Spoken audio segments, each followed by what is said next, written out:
망치를 든 대통령. 기운 경제 칼럼니스트. 국제통화기금은 2023 7월 정기보고서를 통해 2023년 한국 경제가 1.4% 경제성장률을 보일 것으로 전망했다. 지난 4월 대비 한국은 0.1% 하향 조정하였으나 전 세계 주요국들은 상향 조정을 하였다. 하다못해 우크라이나와 전쟁 중인 러시아조차 경제 전망치를 상향 조정하였는데 우리나라는 하향 조정을 한 것이다. 올해 우리나라의 1%대 성장이 확실해진 상황에서 해외의 주요 투자은행들이 우리나라가 내년에도 1%대 저성장에 그칠 수 있다는 경고를 하고 있다.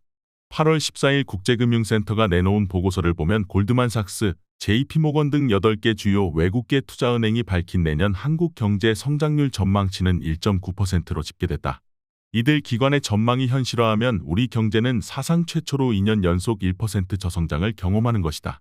2년 연속 1%대 저성장은 6.25 전쟁이 끝나고 경제가 새로 태동한 1954년 이후 처음인 것이다. 여기에 올해 1분기 기준으로 국민 1인당 나라빚은 가계부채까지 하면 약 5,800만 원으로 역대 최고로 치솟았으며 부채의 대부분은 부동산 담보대출이다. 상황이 이런데도 정부는 여전히 빚내서 부동산을 사라는 정책을 부추기고 있으며 부자 감세로 세수가 펑크나고 적자 재정이 심각한데도 부동산 부양을 위해 국채 발행을 하지 않고 있다. 그러나 시장에서는 국채를 발행하지 않고 부동산 부양에 올인하는 정부를 비웃듯 부동산 PF 문제가 골마 터지기 일보 직전이다. 부동산 PF 대출 연체율은 2020년 말 0.55%에서 지난 2023년 6월 말에는 2.1%까지 뛰어 역대 최악의 연체율을 보이고 있다. 언론은 연일 윤비어 첨가를 부르며 태평성대인 것처럼 보이게 하지만 우리 경제가 사실은 지금 큰 병이 들어 곧 중환자실에 들어갈 상황인 것이다.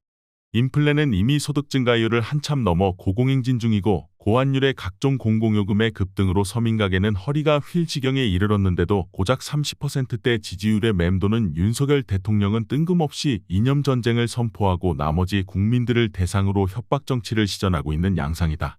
일본의 오염수 방류 우려를 괴담으로 치부하며 국민을 겁박하는가 하면 세금을 펑펑 써가면서 일본 정부 대신 오염수 방류를 옹호하는 선전선동을 하고 카르텔 놀이에 푹 빠져 야당과 시민사회 그리고 노동계를 적대시하고 공산전체주의라는 해괴한 단어를 들고 나와 민주화와 독립운동의 역사를 서슴지 않고 훼손하고 있으며 나라의 미래를 좌우하는 연구개발 예산마저도 삭감하며 카르텔 망치질을 해대고 있다. 사상 유례없는 재정적자를 기록하면서도 살뜰하게 대기업 부자 감세를 멈추지 않고 미래 예산, 서민 예산, 사회적 약자 예산은 일말의 망설임도 없이 삭감을 해대고 국정의 한 축인 야당을 아예 적으로 취급하며 대화조차 거부하고 있는 것이다. 지금 나라가 정치, 경제, 사회 어느 것 하나 심각하지 않은 곳이 없다. 그럼에도 불구하고 윤석열 대통령은 철지난 이념 전쟁과 우리 편 아니면 적이라는 이분법적 사고로 오히려 우리나라를 중병에 빠지게 만들고 있다. 인본주의 심리학의 창시자인 아브라함 매슬로는 망치를 든 사람에게는 모든 문제가 못으로 보인다고 했다. 윤석열 대통령은 망치를 들고 눈을 부라리며 어디 박을 못이 없나 온 사방을 휘젓고 다니는 듯하다. 서민, 노동자, 사회적 약자, 야당 정치인 등 자기 편 외에는 모든 것이 못으로 보이는 것이다. 그래서야 무슨 문제를 풀 수 있겠나. 불어닥칠 태풍을 대비해 집을 고쳐야 하는데 못질하겠다고 망치만 들고 나대는 꼴 아닌가.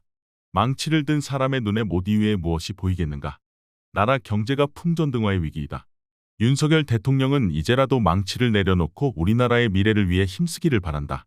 만일 계속 망치를 휘두르다가는 결국 그 망치로 본인의 손까지도 찍을 날이 올지 모르니